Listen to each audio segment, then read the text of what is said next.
안녕하십니까, 연서울치과 김재윤입니다. 오늘은 덴티스의 오비스 봉그레트 머티리얼 제품군에 대해서 간단하게 알아보는 시간을 가져보도록 하겠습니다. 자, 전체적인 제품군 설명에 앞서서 먼저 봉그레트 머티리얼에 대해서 우리가 간단하게 알아보면은 우리가 자가골이 있고, 그 다음에 동종골이 있고, 이종골이 있고, 합성골이 있죠.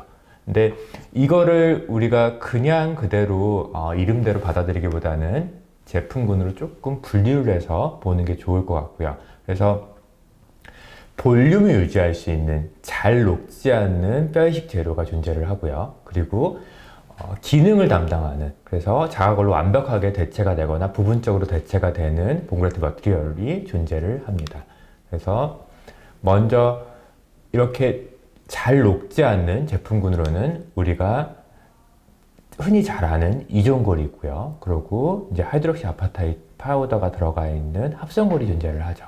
그리고 두 제품군이 동시에 같이 섞여 있는 하이드록시 아파타이트랑 베타 TCP가 섞여 있는 합성골이 존재를 할 거고요.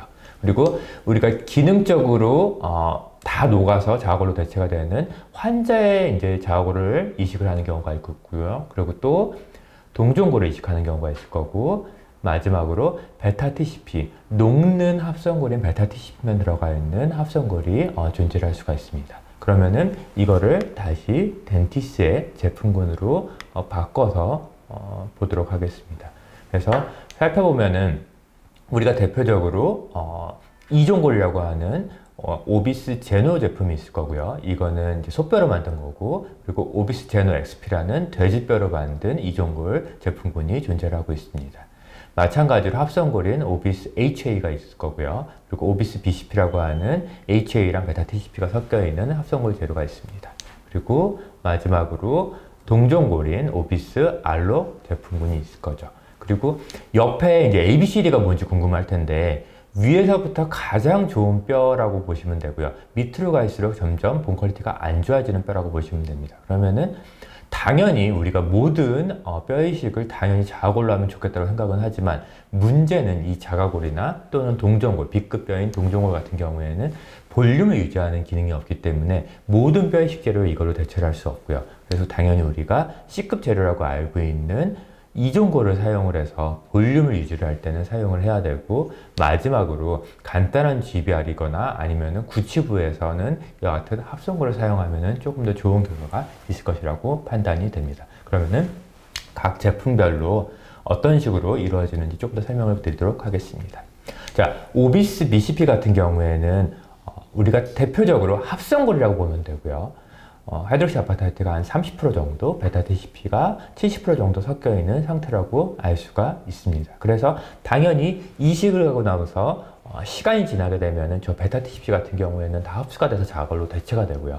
하이드록시 아파타이트 파우더 같은 경우에는 거기에 남아서 볼륨을 유지하는 기능을 해서 대체적으로 쉽게 사용할 수 있는 뼈이식 재료라고 보면 되고요. 제가 드릴 수 있는 가이드라인 같은 경우에는 셀프 컨테인드 디펙트, 그러니까 우리가 물을 따랐을 때 물이 거의 흐르지 않은 굉장히 좋은 디펙트 형태를 가지고 있는 GBR 상황에서 사용하시면 좋을 것 같습니다. 또한 레터럴 사이너스에서 사이트가 좋을 때 막 1mm나 2mm와 같이 굉장히 얇은 부분이 남아있을 때 크리티컬한 경우가 아니라 일반적인 레터럴 사이너스에 편하게 봉그레트 머티리얼을 사용하시면 좋을 것이라고 판단이 됩니다. 그러면은 제 케이스를 보면서 조금 더 오비스 BCP에 대해서 설명을 드리도록 하겠습니다. 26번도 크랙 라인이 관찰이 되고 환자분이 증상이 있었고요. 27번도 크랙 신드롬이 관찰이 되어서 두 치아도 제가 이제 엔도를 시도를 했는데, 26번 치아 같은 경우에는 결국 발칠 계획으로 변경이 됐고 환자분이 계속 증상이 있어서 27번은 다행히 크라운을 잘 씌울 수가 있었습니다. 26번을 계획을 세우는데 사실은 크랙 신드롬 말고는 뼈에 문제가 있기는 않기 때문에 높이는 약 9mm 정도라서 10mm 픽셀을 당연히 뚫고 심으면 될 것 같고요. 디펙트 형태도 셀프 컨테인트 디펙트에 가까웠기 때문에 합성골 이식을 계획을 세워서 진행을 하였습니다. 발치는 원활하게 잘 진행이 되어 있고 septum도 잘 살아있는 것을 볼 수가 있고요. 이 위치에 두께 5mm, 10mm 픽처를 식립을 하고 보시면은 팔라셀 쪽에는 2mm 이상의 갭이 보이고요. 그리고 뭐 버컬 쪽에서도 약 2mm 이상의 갭이 보이는 것을 관찰할 수가 있습니다. 물론 뼈가 잘 찰 수도 있지만 갭 디스턴스가 2mm가 넘으면은 우리가 뼈가 잘 안 찰 확률도 있기 때문에 뼈 이식을 해주는 것이 좀 더 안전한 프로토콜이라고 보여지고요. 그래서 이때 오비스 BCP 라지 파티클 1에서 2mm 정도 성상을 띠는 라지 파티클을 이식을 해 주었습니다. 합성골은 스몰보다는 미디움 또는 라지 사이즈의 파티클을 이용을 하는 게 좋은데 요 사이사이에 뼈가 찰 수 있는 확률도 높아지고 그리고 성상 자체가 큰 파우더일수록 조금 더 좋은 결과를 나타내기 때문에 이렇게 사용을 하였고요. 그리고 나서 환자 혈액으로 만든 PRF 멤브레인을 덮고 커버를 해주었습니다. 이 PRF 멤브레인 같은 경우에는 1, 2주 만에 금방 녹아버리는 성상을 갖고 있기 때문에 우리가 흔히 만나는 콜라 테이프가 비슷하고 여러분들은 콜라 테이프를 사용하셔도 충분할 거라고 여겨집니다. 그래서 이렇게 이식이랑 임플란트 심리 마무리가 되었고요. 해당 위치에 2주 때 스티치아웃 때 이제 성상을 보면은 이미 되게 빠른 시간 내에 연조직이 차오르는 것을 볼 수가 있고요. 그리고 해당 부분이 셀프 컨테인트 디펙트였기 때문에 굉장히 잘 아문 것을 볼 수가 있습니다. 마찬가지로 6주 때 팔로우업을 했을 때도 잘 연조직이 차 있는 것을 볼 수가 있고요. 환자분의 사정상 빨리 치과에 올 수 없는 환경이었기 때문에 약 9개월 있다가 이제 딜리버리가 완료가 되었고요. 해당 위치는 잘 보철물이 딜리버리 된 것을 볼 수가 있습니다. 엑스레이 상에서 보면은 약간 이런 부분에 하얀색의 이제 HA 파우더가 관찰이 되고요. 이 HA는 10년 넘게 제 생각에는 녹지 않고 그 위치에 유지가 될 것 같고 베타 TCP 같은 경우에는 이미 다 녹아서 해당 부분은 자각으로 대체가 된 것을 볼 수가 있습니다. 그래서 보철물 딜리버리 전에 CT를 찍어서 확인을 해봤을 때도 물론 이와 같이 약간 HA 파우더가 있는 부분이 관찰이 되긴 하지만 어쨌든 나머지 부분은 뼈가 잘 차 있는 것을 우리가 관찰을 할 수가 있습니다. 자, 다음 케이스를 하나만 더 보도록 하겠습니다.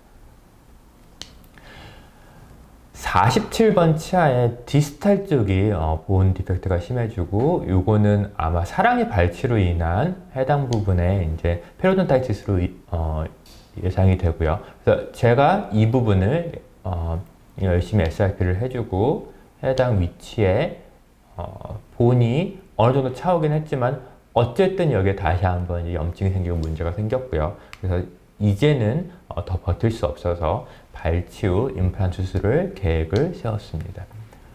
발치를 하고 물론 디스탈 쪽에 약간 디펙트가 있긴 하지만 거의 셀프 컨테인 디펙트에 가까운 형상이라고 관찰이 되고요. 물론 디스탈 쪽에 약간 본이 녹은 것은 관찰이 되지만 어쨌든 메지얼 쪽에 위치를 잘 잡은 이쪽 부분에 임플란트를 심고 오비스 BCP 라지 파티클을 이식을 해주었습니다. 마찬가지로 PRF 멤브레인으로 해당 부분을 덮어줬고요. 그리고 간단하게 시철을 해서 마무리를 하였습니다. 근데 이 케이스 같은 경우에는 물론 셀프 컨테인트 디펙트에 가깝긴 하지만 디스탈 쪽에 해당 부분에 뼈가 조금 녹아있는 성상이 관찰이 되어서 그쪽 부분의 힐링이 약간 늦어지는 걸 볼 수가 있고요. 파노라마상에서도 임플란트가 식립이 되고 나서 디스탈 쪽에 BCP 제로가 채워져 있고 물론 메지얼 쪽에도 약간 채워져 있는 것을 관찰할 수가 있습니다.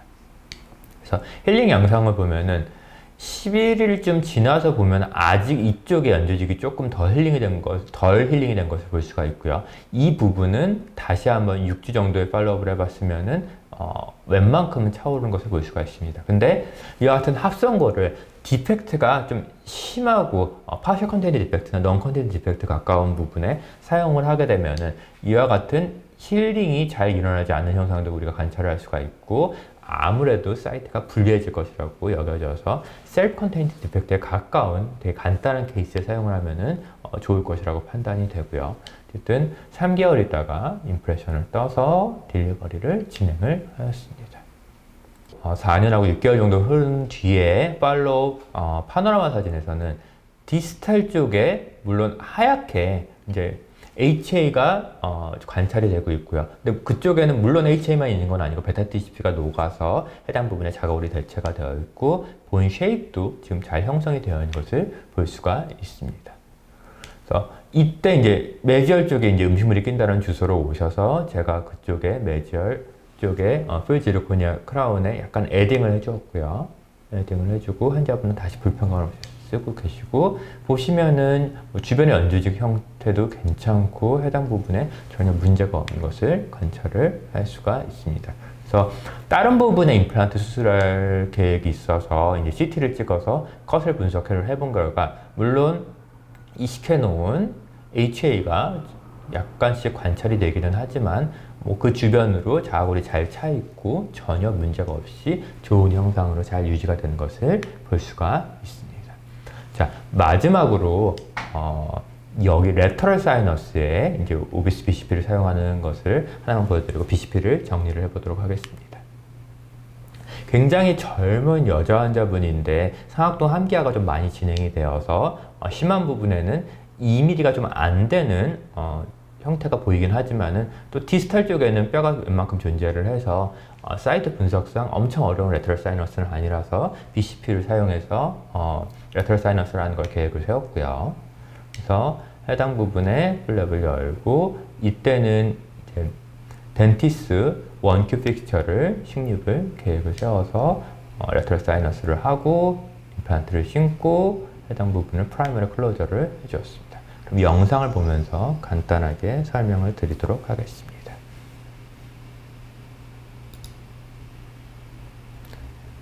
일단 인시전은 풀뎁스 인시전을 주었고요. 이제 플랩을 열고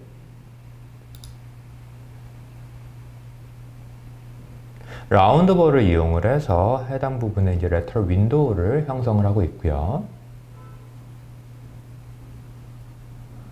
윈도우가 워낙 함기화가 잘 되어 있기 때문에 윈도우 형성은 굉장히 쉽고 빠르게 진행이 되었습니다. 자, 접시 모양의 사이너스 큐렛을 이용을 해서 해당 윈도우를 분리를 해주고 있고요. 자, 이제 분리가 되고 나서 순차적으로 이제는 90도로 꺾인 큐렛을 이용을 해서 해당 부분에 사이너스 멤브레인을 천천히 거상을 하고 있습니다. 함기화가 많이 진행된 케이스 같은 경우에는 워낙 사이너스 막이 좀 두터워져 있고 튼튼하기 때문에 티어링을 과도한 기구 조작만 하지 않는다면은 크게 위험도 없이 잘 진행을 할 수가 있고요.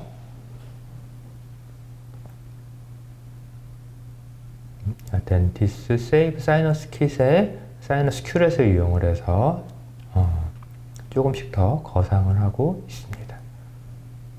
레터럴 사이너스를 했을 때 사실은 필요한 부분만 간단하게 거상을 한 상태에서 마무리를 하면은 수술을 간단하게 끝낼 수가 있고요. 물론 처음 하시는 분들은 당연히 조금 많이 광범위하게 하는 거가 더 좋을 거고, 점점 익숙해질수록 사이트를 조금씩 더 줄여나가는 것도 좋은 방법이라고 생각을 합니다. 지금 오비스 BCP 라지 파티클을 거상해 놓은 사이너스에 넣고 있고요. 이때는 완벽하게 뼈 이식을 해놓은 상태에서 드릴링하고 임플란트를 심었지만 이 프로토콜보다는 반쯤 채워넣고 픽스처를 심고 다시 반을 채워넣는, 그래서 미리 드릴링은 다 해놓은 상태에서 반을 채워넣고 픽스처를 넣고 반을 채워넣는 게 조금 더 픽스처 주변으로 뼈 이식 재료가 잘 둘러쌀 수 있어서 좋은 프로토콜이라고 생각이 됩니다. 자, BCP를 이때는 다 넣은 상태에서 다시 한번 드릴링을 해서 픽스처를 심고 있고요. 뭐 잔존골이 매절 쪽은 2mm 정도, 디스탈 쪽은 약 3, 4mm 정도의 뼈가 존재하고 있어서 디스탈 쪽의 뼈까지 충분하게 프랩이 되어 있는 상태로 픽스처를 식립하고자 합니다. 조금 스킵을 해보도록 하겠습니다. 그래서 덴티스 원큐 픽스처를 식립을 하고 있고요. 덴티스 원큐 픽스처 같은 경우에는 스트레이트한 구조에서 위에 부분이 넓어지는 구조이기 때문에 레터럴 사이너스를 할 때 추가적인 고정력이 크레스탈 쪽에서 이루어지기 때문에 굉장히 적합한 픽스처가 생각이 되고요. 고정이 잘 나와서 잔존골이 2mm 정도밖에 안 되는 상태였기 때문에 커버 스크류를 덮고 여기 윈도우를 형성한 부위에는 PRF 멤브레인을 덮어주고 있습니다. 물론 이 부분은 콜라 테이프 정도로 대처를 하셔도 충분할 거라고 여겨집니다.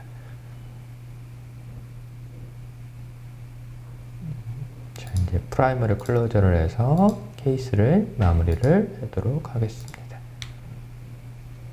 자, 이렇게 지금 보면은 원큐 픽스처가 잘 식립이 되어 있고요. 그리고 그 위로 오비스 BCP 파우더가 제가 형성해 놓은 사이너스 형태대로 이대로 잘 되어 있는 것을 볼 수가 있고요.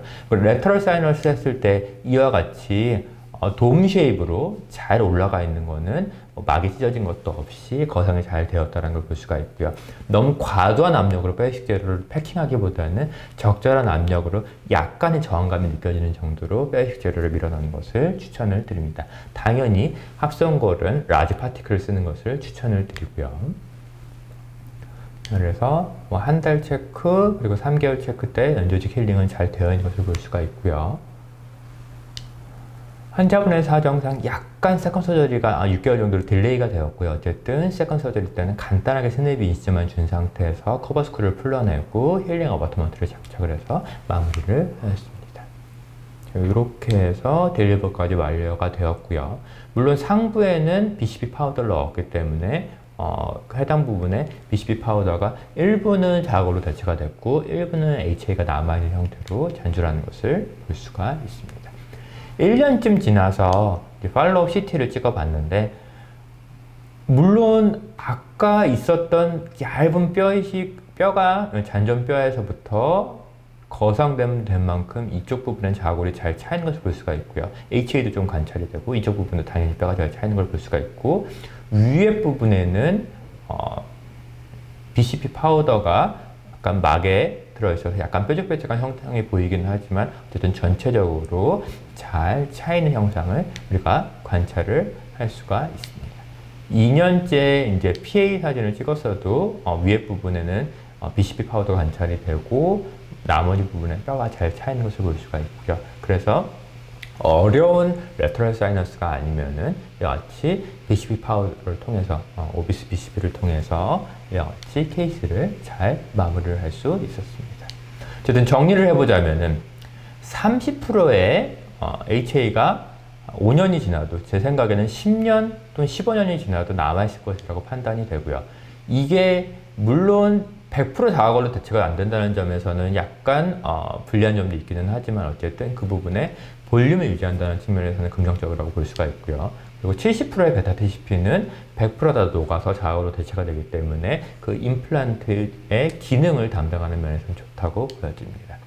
자, 라지 사이즈 파티클이 제 생각에는 조금 더 뼈이식하기 좋을 수가 있고요. 그래서 당연히 심미적인 부분에 라지 사이즈의 파티클을 사용을 하면 울퉁불퉁한 부분이 존재할 수가 있기 때문에 상악 전치부와 같이 심미적인 부위에는 이와 같은 합성골을 사용하기보다는 이종골을 사용하는 걸 더 추천을 드리고요. 그리고 조금 어렵고 상황이 불리하고 되게 신경을 써야 되는 GBI 같은 경우에는 합성골보다는 동종골과 이종골의 조합으로 가거나 또는 자가골과 이종골의 조합으로 가는 것을 추천을 드립니다. 자, 그러면은 다시 이제 동종골을 조금 더 살펴보도록 하겠습니다. 우리가 동종골이라고 하면은 미네랄이 남아있는 FDBA가 있고요. 그리고 미네랄을 없앤 DFDBA가 있는데 물론 학자별로 또는 교수님들별로 다양한 견해가 있을 수가 있지만 임상가적 입장에서 봤을 때는 DFDBA 같은 경우에는 미네랄이 없기 때문에 반드시 다른 뼈이식 재료랑 섞어서 사용을 해야 되고요. 그래서 비용이 증가하는 측면이 있어서 저는 DFDBA는 사용을 하지 않고 FDBA만 사용을 해서 여기에 남아있는 미네랄 형태랑 그리고 생성되어 있는 구조를 어차피 프리즈드만 했기 때문에 구조가 그대로 남아있어서 가장 좋은, 물론 환자의 자국이 가장 좋긴 하지만 그 다음으로 좋은 형태의 뼈이식 재료를 사용하는 것을 더 추천을 드립니다. 자, 그래서 보면은 이와 같이 미네랄이 남아있는 형태로 뼈이식 재료를 하는 것이 당연히 임상으로서는 좋은 선택이라고 판단이 되고요.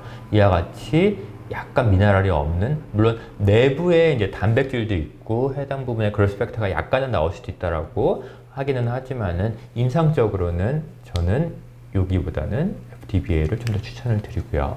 그리고 동종골 같은 경우에는 우리가 대상에서부터 뼈를 채취를 할 때 100% 코티컬본만 채취를 할 수도 있고요. 아니면 코티컬 본과 이와 같이 캔슬러스 본이 반반 섞여 있는 상태로 채취를 할 수도 있지만은 제 생각에는 물론 동종골이 빨리 녹고 자골로 대체가 된다고 하지만 어느 정도의 시간을 거치면서 녹는 것이 중요하다고 보여지고요. 근데 100% 코티컬 본만으로 되어 있으면은 물론 녹는 정도는 굉장히 천천히 갈 수가 있지만 워낙 치밀하기 때문에 또는 좋은 뼈이식 재료라고 판단을 하기에는 조금 무리가 있다고 보여지고요. 그래서 저는 섞여 있는 형상을 가장 좋아하고요. 그래서 이와 같이 오비스 알로는 또는 이노스라고 하는 이 제품은 50대 50으로 코티컬 본과 캔슬러스 본이 섞여 있기 때문에 여러분들이 사용하는데 좋을 것이라고 판단이 됩니다.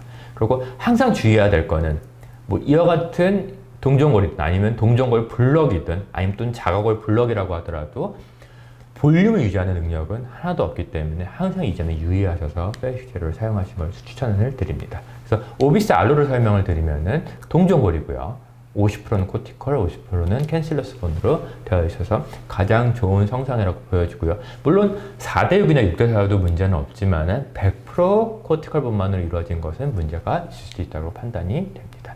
그래서 기능을 담당하는 부분에 구치부라고 하더라도 기능을 담당한 거에 좀 더 중점을 두려면은 제가 봤을 때 동종골을 사용하는 것도 좋을 것 같고요. 레터럴 사이너스도 뭐 일반적인 레터럴 사이너스도 마찬가지고 어려운 레터럴 사이너스도 픽스처가 같이 식립이 된다라면은 동종골만 사용을 하고 픽스처를 딜레이드하게 식립을 한다면은 워낙 빨리 흡수가 될 수가 있기 때문에 이종골과 섞어서 사용하는 걸 추천을 드리고요. 그리고 어드밴스드 GBR 케이스 같은 경우에는 동종골을 베이스를 깔고 그 위를 이종골을 까는 것을 추천을 드립니다. 그러면은 케이스를 좀 더 보면서 설명을 드리도록 하겠습니다. 마찬가지로 제가 신경치료하고 크라운까지 씌웠는데 다시 증상이 시작이 돼서 결국에는 발치하고 임플란트로 계획을 잡은 부위고요. 해당 부분에 발치를 하고 사실은 형태는 디펙트 형태는 셀프 컨테인드의 디펙트에 가까운 형태라고 보여집니다. 그래서 덴티스의 septum 드릴 키트에 이제 마킹 드릴을 이용을 해서 이 부분에 마킹을 하고요. 다음에 트래파인버로 해당 부분에 정확하게 이제 액세스홀을 형성을 하는데 이와 같은 툴을 이용을 하면은 드릴링하는 포지션이 밀리지가 않고 픽스가 들어갈 때도 밀리지가 않기 때문에 우리가 원하는 정확한 부위에 임플란트를 심는데 많은 도움을 주는 툴이라고 생각이 되고요. 그래서 추가 드릴링을 하고 나서 픽스처를 심으면은 제가 디자인한 위치 그대로 신입이 된 것을 볼 수가 있습니다. 자, 이대로 보면 디스탈 쪽에도 2mm 이상의 갭이 보이고요. 메지얼 쪽에도 약 2mm 정도의 갭이 보여서 이 부분에 뼈 이식을 해야 되는데 물론 아까는 합성골을 사용을 했지만 이번에는 동종골을 이용을 해서 뼈 이식을 진행을 해보도록 하겠습니다. 자, 발치는 간단하게 진행을 하였고요.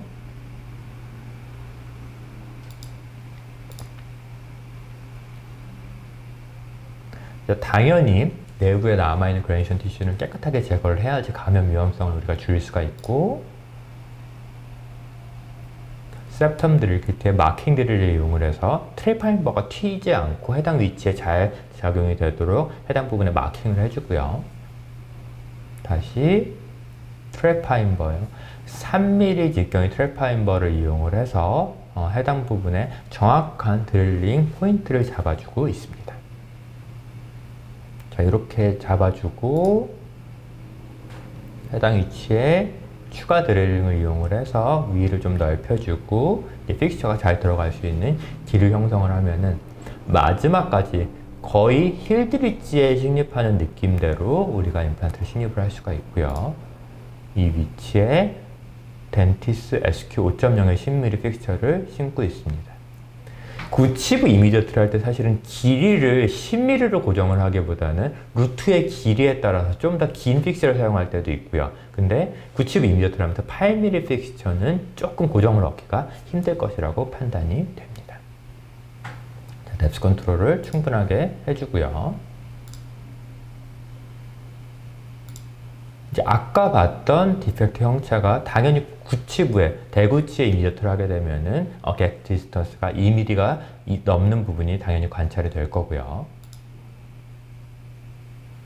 힐링을 체결을 해주고 이 상태에서 이 갭에 동종골만 오비스 알로만 잘 넣어주면 됩니다.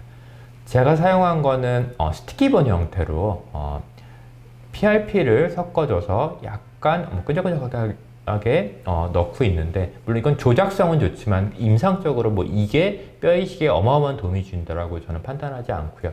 당연히 살라인에 수화를 해서 파우더 형태로 넣으셔도 아무런 문제가 없을 것이라고 판단이 됩니다.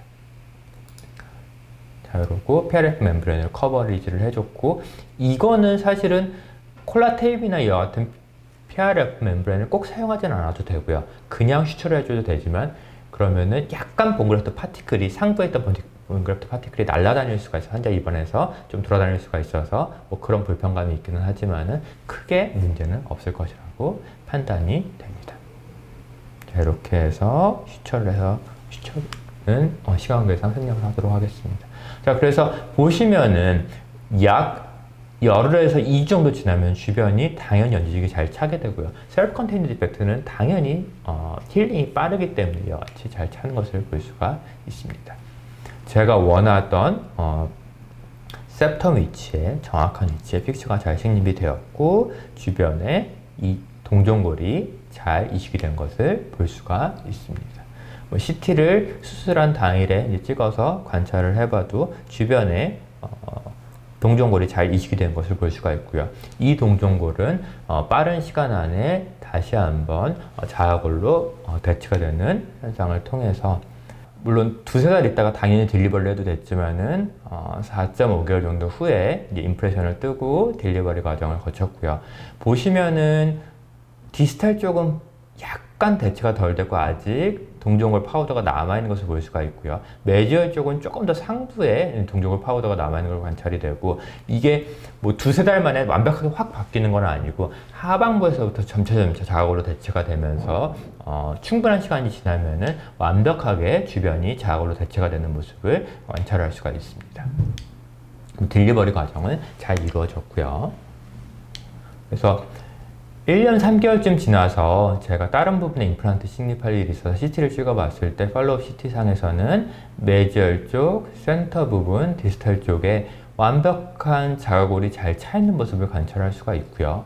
물론 뭐 이와 같은 현상은 그냥 임플란트 식립하지 않고 기다리더라도 물론 자가골이 차기는 하지만은 해당 부분에 이제 임플란트 심고 나서 혹시라도 이제 본이 차지 않는 형상을 방지하기 위해서 우리가 동종골을 이식을 했고, 이 동종골은 점차 시간상 흡수가 되면서 자가골로 잘 대치가 되는 것을 우리가 관찰할 수가 있습니다. 그래서 정리를 해보자면은 오비스 알로 같은 경우는 동종골이라서 100% 우리가 자가골로, 환자의 자가골로 대치가 된다고 보면 되고요.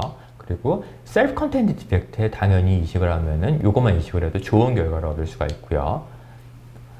어드밴스 GBR 상황에서는 베이스 머티리얼로, 그러니까 픽스처 위에 바로 깔아주는, 그래서 그 픽스처 주변에서 자가골로 대체가 돼서 기능을 담당하게 하는 펜시 재료를 사용하면 좋을 것 같습니다. 물론 레터럴 사이너스 상에서도 임플란트를 동시에 식는다면은 동종골을 사용을 하면은 충분하게 좋은 결과를 얻을 수 있을 것이라고 판단이 됩니다. 자, 마지막으로 이종골을 좀 더 알아보도록 하겠습니다. 우리가 이종골이라고 하면은 최근에는 맨 처음에는 바이오스가 이제 소뼈로부터 시작을 했고요. 그리고 돼지뼈로 양상으로도 많이 나오고, 말뼈 또는 다른 동물의 뼈로도 많이 이제 재료를 만들고 있습니다. 근데 다른 동물, 이중에서 온 거기 때문에 거기서부터 어떤 감염원이나 프로테인이 올 수가 있는 현상을 방지하기 위해서 반드시 신터링하는 과정이 필요하고요. 이 신터링이라고 하면은 고온으로 해당 부분의 단백질을 태우는 과정이 반드시 동반이 되어야 됩니다. 근데 이 처음에는 완벽하게 태운다고 1500도 이상으로 도자기로 굽듯이 이제 굽게 되었는데, 그러면은 다른 동물의 뼈라고 하더라도 이게 완전히 녹고 다시 한번 재결정화 현상이 나타나면서 완벽한 컴플리트한 하드록시 아파타이트 구조가 되고, 근데 이거는 아무런 기본 구조가 없기 때문에 뼈 이식 재료는 좋은 재료가 아니라고 볼 수가 있습니다. 그래서 점차 우리도 임상이 늘면서 600도 정도로 가공을 하는, 그래서 부분적으로 녹고 부분적으로 남아있는 파셜리 신터되어 있는 하드록시 아파타이트 형상이 되어 있고요. 이게 뼈 이식 재료는 가장 좋은 재료라고 판단이 됩니다. 그래서 요 partial sintered HA, 그러니까 신터링이 되어 있는 이종골 중에서도 저온 소결한 이종골 같은 경우에는 가장 좋은 재료라고 판단이 되고요.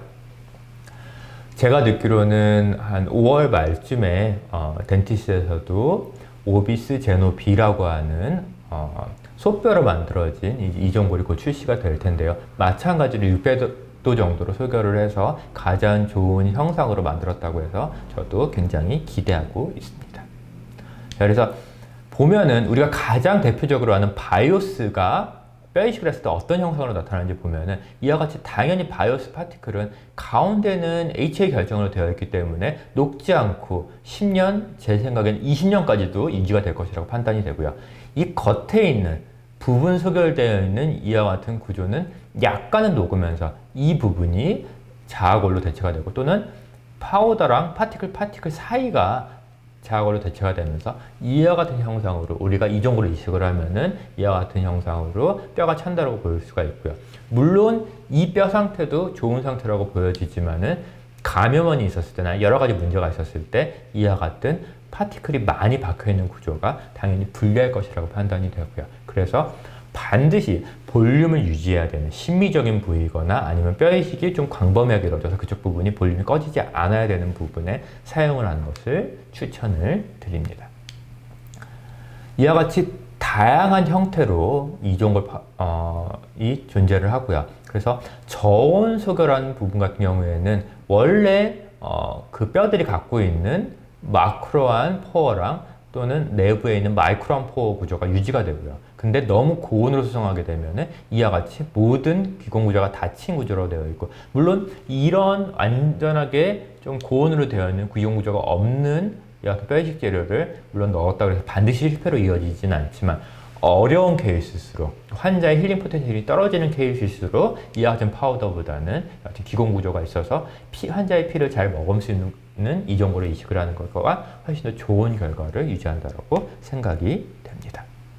그래서 실험 결과를 보면은 이와 같이 개에서 치아를 발치를 하고 바이오스 콜라겐을 넣은, 그러니까 바이오스 파티클을 넣은 것과 아무것도 넣지 않은 것에 뼈가 녹는 구조를 보면은 아무것도 넣지 않은 것은 원래 뼈가 치아가 발치됐을 때 녹는 만큼 버컬분이 많이 녹게 되고요. 근데 신기한 거는 이와 같은 이종골을 넣게 되면은 그 레벨 자체가 유지가 되고 이 이종골이 녹지 않고 그대로 형태를 유지를 하면서 여기 부분이 물론 섞여 있는 형태의 뼈가 되기는 하겠지만 이 부분이 볼륨이 유지가 되면서 특히나 뼈가 녹으면 안 되는 상악 전추과 같은 부분에 이종골로 이식하는 것은 굉장히 좋은 프로토콜이라고 판단이 됩니다.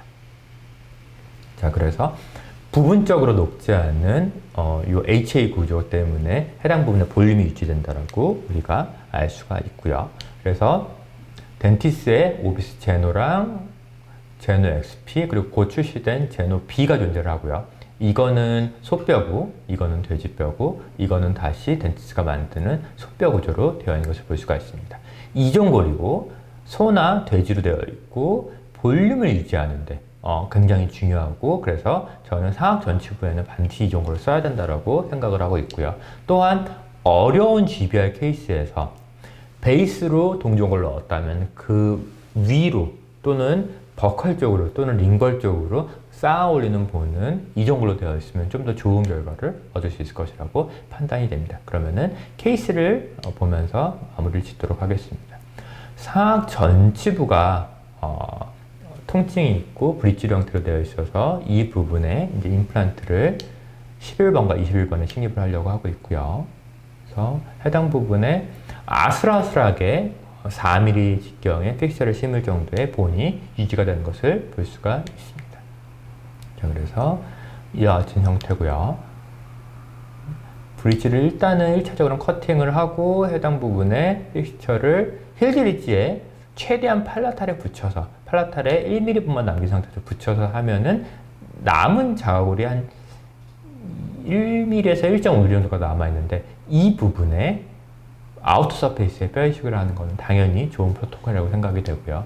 또한 21번 같은 경우에는 최대한 팔라탈을 붙여 심어서 남은 발치와에서 버컬 갭이 존재하게 돼서 요 레이비얼 갭에다가 이종골을 넣는 것도 굉장히 좋은 프로토콜이라고 생각이 됩니다.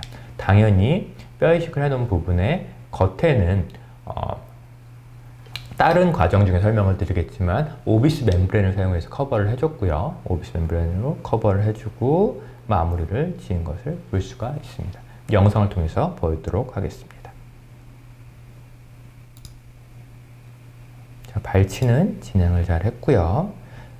이때는 전치부는 플랩을 최선으로 여는 게 가장 리세션을 방지할 수 있고 연조직을 보호할 수 있는 측면이기 때문에 최소한으로만 열고 있고요.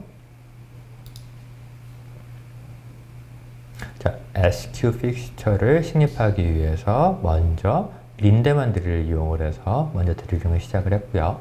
2.2 드릴을 이용을 해서 최대한 팔라탈에 붙여서 드릴링을 하고 있습니다. 레이비얼 갭을 만들어서 그쪽에 이종고를 이식하게 되면은 레이비얼 쪽에 있는 번들본이 부분적으로 녹지만은 상당 부분 유지가 되면서 그쪽 부분의 연조직을 서포트를 해주고 그래서 리세션이 되는 것을 방지할 수가 있기 때문에 여러분들이 상악 전치부를 하신다면은 이런 프로토콜을 따라주시면 좋을 것 같고요. 자, 다시 린데만 드릴로부터 시작을 해서 최대한 팔라탈로 붙여서 식립이 하는 것이 나중에 심리적으로도 더 좋을 것 같고요. 드릴링을 하고 SQ 4.0의 12mm 픽스처를 식립을 해보도록 하겠습니다. 당연히 식립하기 전에 이와 같은 패스 같은 경우는 CT상에서 확인을 하고 들어가는 게 중요하고요. 충분하게 뎁스 컨트롤을 한 상태에서 여기에 남아있는 부분에 당연히 지금은 뼈 이식을 안 하고 그냥 닫는 게 수술적으로는 되게 쉽긴 하겠지만 나중을 위해서 그쪽 부분이 뼈가 녹고 연조직이 리세션 되는 걸 방지하기 위해서 이종골로 이식을 하는 것을 추천을 드립니다.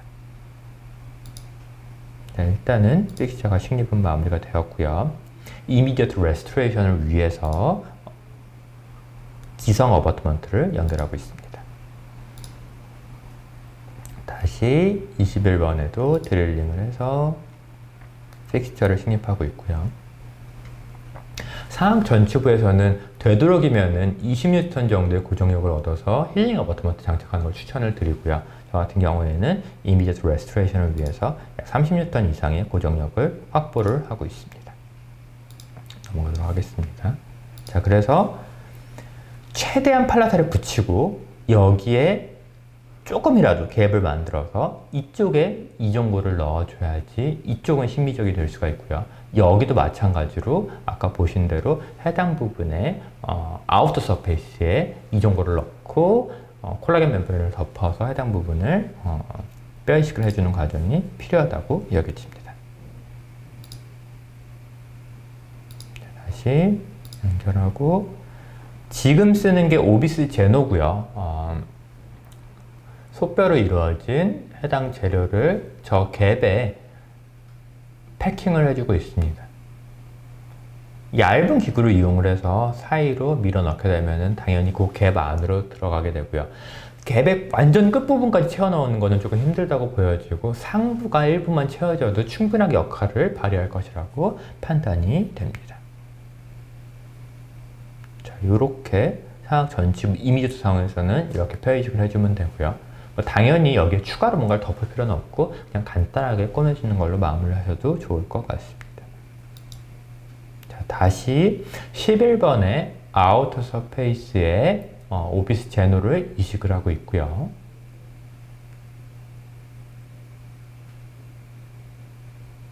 물론 과정이 좀 어렵다면 조금 더 플랩을 열어도 되기는 하겠지만 저는 최상의 결과를 위해서 플랩을 젖히지 않고 이쪽 부분에 파우치를 형성을 해서 해당 위치에 오비스 멤브레인을 밀어 넣고 있고요. 물론 영상상에는 되게 짧게 보이긴 하겠지만 시간은 제법 걸렸습니다. 어쨌든 저 파우치 형태로 안에 밀어 넣어서 제가 이식해 놓은 이종고를 이 콜라겐 멤브레인, 오비스 멤브레인이 잘 덮을 수 있게 형상을 유지해주고 당연히 그 위로 멤브레인 홀딩 슈처를 통해서 잘 고정을 시켰고요. 자, 이렇게 아우터 서페이스의 베이지까지 진행을 하면은 최상의 결과를 얻을 수가 있습니다. 슈처는 넘어갈 거고요. 이렇게 이식을 하고, 물론 immediate restoration이 형태가 좀 마음에 안 들어서 그렇기는 하지만 어쨌든 식립은 잘 이루어진 것을 관찰할 수가 있고요. 해당 부분에 갭에도 베이식 재료가 잘 이쪽 부분에 하방까지는 안 들어갔지만 상부에는 잘 들어가 있는 모습을 관찰할 수가 있습니다. 그래서 최종적으로는 물론 싱글 타입으로 하면 훨씬 더 좋았기는 하지만 이때는 제가 보초조직 지식이 좀 부족해서 연결되는 형태로 제작이 되었고요. 이와 같이 약간 생성되어 있는 블랙 트라이앵글 같은 경우에는 크리핑 어태치먼트가 약 6개월 정도 기다리면 일어나기 시작을 하고요. 그래서 6개월 있다가는 해당 부분이 웬만큼 커버리지가 된 것을 볼 수가 있고요. 다시 3년째 파노라마상에도 괜찮고 임상 포토상에서도 문제가 없이 해당 부분의 연조직이 잘 차 있는 모습을 관찰을 할 수가 있습니다. 그래서 뭐 초진과 비교해서 해도 연조직 리세션이 거의 발생을 하지 않았고요. 그리고 마찬가지로 이 사이는 오히려 연조직이 좀 차 있는 모습을 볼 수가 있어서, 그리고 중요한 거는 위에서 봤을 때 오클루전 뷰를 봤을 때 이쪽 부분에 이제 꺼져 있는 부분이 제가 오비스 제노를 통해서 이 부분에 뼈 이식을 해주고 오비스 멤브레인을 통해서 커버를 해줬기 때문에 해당 부분에 볼륨이 유지가 되는 것을 볼 수가 있습니다. 그래서 정리를 해보자면은 오비스 본그래프트 머티리얼은 합성거리는 오비스 BCP가 있고요. 이 BCP 같은 경우에는 셀프 컨테인 디펙트의 구치부에 보통 사용을 하시면 좋을 것 같고, 물론 레터럴 사이너스가 좀 쉬운 케이스는 사용하면 좋을 것 같습니다. 오비스 알로 같은 경우에는 셀프 컨테인 디펙트에만 단독으로 사용을 해도 좋을 것 같고요. 레터럴 사이너스에는 같이 식립하는 케이스라면 사용을 해도 좋고, 아니라면 딜레이 들으시면 이 정도가 섞어서 사용하시는 걸 추천을 드리고요. 또한 어려운 GBR 케이스에 베이스 재료를 사용하시면 좋을 것 같습니다. 오비스 제노 같은 경우에는 물론 전치부에 쓰거나 아니면은 자가골이나 또는 동종골을 깔고 그 아우터 서페이스에 어려운 GBR할 때 사용하시면 좋을 것 같고요. 그리고 오비스 제노 B는 조만간 출시될 예정으로 저도 기대를 하고 있습니다. 그러면은 긴 시간 경청해 주셔서 감사합니다.